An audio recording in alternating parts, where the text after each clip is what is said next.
Madagascar Information.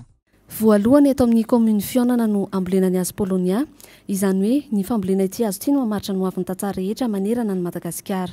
Ny mahavariana amin'ity hazo ity dia sady hazo izay amin'ny teny baiko hoe semi précieux izy. Izany hoe ao anelanelan'ny voamboana sy ny kininina zany.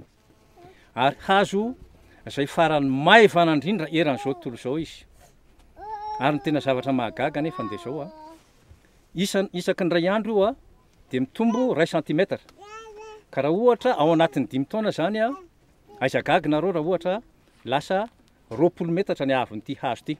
Dia isaky dia 5 taona ity dia ho kapaina. Ka raha ohatra amin'reto tanora izay miofany reto dia ny vinavinanay dia tsy maintsy manana atsasaky hektara zany ny olona anankiray. Dia izay atsasaky hektara izay raha ohatra izay 5 taona izay fotsiny zany dia mitondra vola 10 millions ariary amin'ny fianakaviana anankiray.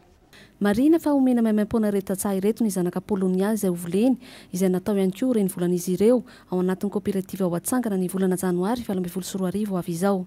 Ny andro androany zany dia fambolena hitanareo ireo tantsaha izay niofana dia ny amin'izao fotoana izao aloha moa zany dia fantenenina fa hoe 3 isaky ny olona.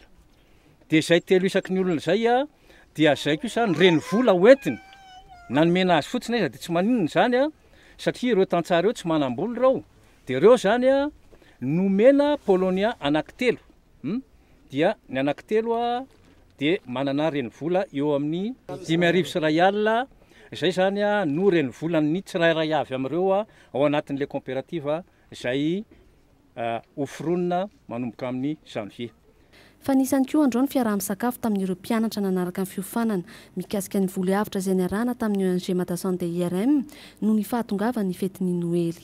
Izay fampifanana roa volana izay dia tsapanay tokoa fa zavatra lehibe loatra eo amin'ny mahatatsahanay ny fanampiana izay azo amin'ny Madason, indrindra fa teo amin'ny fanampiana maimaim-poana izay fiofanana ho anay ankizy tsirairay amin'ny fototra ny fambolena sy ny fiompiana dia anisan'ny zavatra lehibe hoe ho an'ny commune eto Fionana sy Tsangambato anay ny fanampiana avy amin'ny Madason. Madagascar Information vous remercie pour votre visite.